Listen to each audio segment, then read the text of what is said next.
تعرضوا للجماهير وضربوهم ورموا ناس في الميه. طبعا الملك طلع النهارده واعتذر للجمهور الاسرائيلي طبعا، وقال ان احنا خذلنا اليهود مرتين، مره في الحرب العالميه الاولى ومره امبارح. طبعا هنا في امستردام مفيش حاجه اسمها اسرائيلي، مفيش حاجه اسمها عربي، مفيش الكلام ده كله. كل الناس عايشه مع بعض، بتشتغل مع بعض، الدنيا كلها مع بعض، مفيش عندنا الكلام ده هنا خالص. فطبعا لما حاجه بتحصل كده بيبقى في استياء، حتى لو كان في سنه تعاطف معانا كعرب او مع الفلسطينيين عموما. طبعا اللي حصل امبارح طبعا ده جه سلبي علينا خالص، مش كويس. فطبعا كان في شيء من العنف الزائد، وهنا العنف شيء مش مقبول بأي شكل من الأشكال.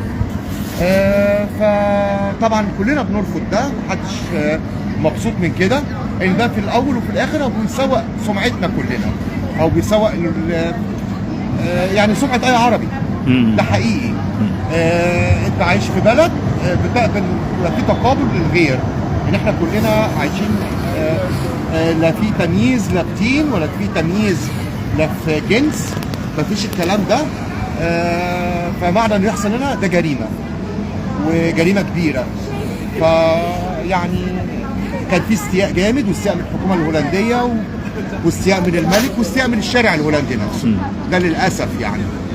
هل الشعب الهولندي يعني غير متوافق على الاحداث دي ولا؟ لا مش عاجبه ازاي يحصل في امستردام الكلام ده، وازاي يحصل هنا الكلام ده. لا طبعا. الناس هنا استياء كبير، وتقريبا هيبقى في عقوبات، وعقوبات قويه جدا جدا وصارمه. الموضوع ده لا يمكن يتكرر تاني.